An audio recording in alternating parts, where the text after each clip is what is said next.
You know, Mike, we record this in our separate studios, in chairs, at desks.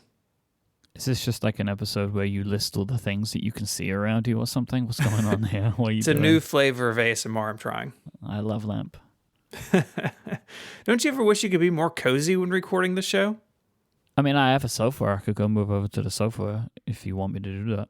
Well, I just got a waterbed delivered. Do you want to try that out? All right, that's the end of this episode. Thanks for listening, everyone. Did you really get a waterbed delivered? Gosh, no. What year is this? Come on. I don't know. Maybe that's why you chose to speak about this, because you just bought one. I don't know. I needed to be able to write it off, so I had to do research. Ooh, this is an interesting wrinkle in the show, I think. Yeah, I hadn't considered that My before. accountant is listening. Please hang up. This episode of Ungenius is about new house. That's right. This week on Ungenius, electric vehicles. We got to start way back in 1833 when the Scottish physician Neil Arnott created what is regarded to be the first waterbed, named Dr. Arnott's hydrostatic bed.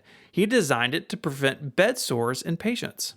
Arnott didn't patent his design, which used a rubber-infused canvas to hold the water, so this allowed others to freely copy his work, and 30 years later, it popped up again in the United States. By 1871, they were well known enough that the waterbed got a mention in an article by Mark Twain. It's like trending on Twitter, I think. Same thing. You know what? Yes, actually. Yeah. Twain thing. So let's jump forward a little bit to 1968. Charles Pryor Hall was a design student at San Francisco State University, working on a chair that can make life more comfortable for those unable to walk on their own. His first prototype was a vinyl bag with 300 pounds of cornstarch. This is just a really big Stretch Armstrong. Oh, it is, yeah. Right? Yeah. As you can imagine, not really feasible as like a thing. My 300-pound chair. So he abandoned the idea and turned his attention to the humble waterbed. This work led to the modern waterbed as we know it today. However, his initial patent was denied for being too broad, and some pointed to the work of novelist Robert A. Heinlein, who described waterbeds in several of his science fiction stories. The future.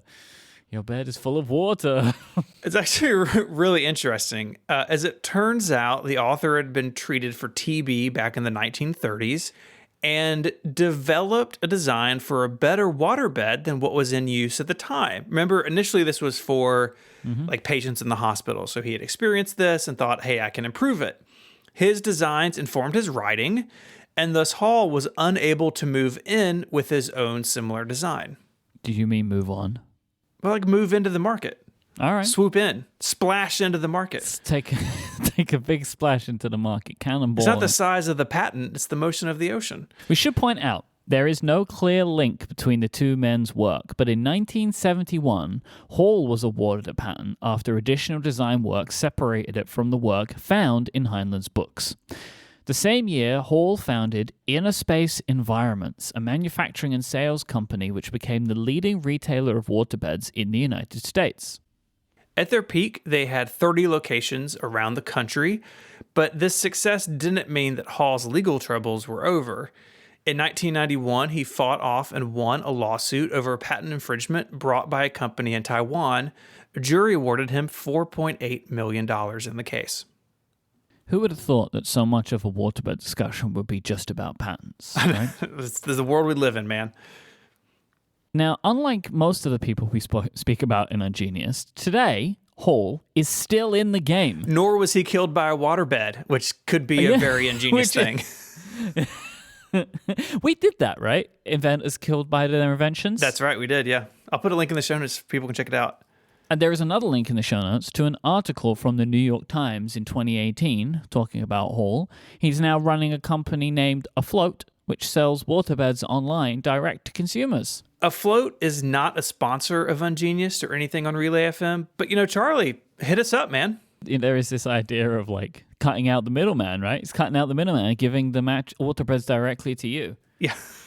That's his whole thing. That's right. During this episode, you've probably wondered to yourself, When's the last time I saw a waterbed? That's why they should be a sponsor of cool podcasts. I actually think this could work. So, like Afloat, hit us up. You even got like a brand name that sounds good on podcasts. Right? It's a good name. Yeah, it is a good name. I do miss inner space environments. Yeah. That is very futuristic and cool, but Afloat is also very I bet their logo had a lot of brown in it. You know what? You're probably right. Anyway, all of this aside, waterbed sales peaked in 1987 at 22% of new mattress sales in the US. I was shocked that it was ever that high, honestly. But then again, looking at old ads in preparation for this, there's a certain adult element to a lot of it, if you catch my drift. Oh, no, I am aware of this. I feel like most people know about this, right? Like, it's like, this is like a thing for waterbeds, like, especially, I guess, like, in the 80s, like the 70s and 80s, I guess. But, yeah. So let's change gears and talk about how waterbeds actually work. There are three main designs used in our modern times, and it's all about the ratio of water to interior baffles or supports. On one end, the free flow or full wave mattress just has water inside. Basically a big water balloon, no interior structure. On the other end of the spectrum, waveless mattresses contain many layers of baffles to control the motion of the water and to offer support. Semi-waveless mattresses, as you may guess, are somewhere in the middle.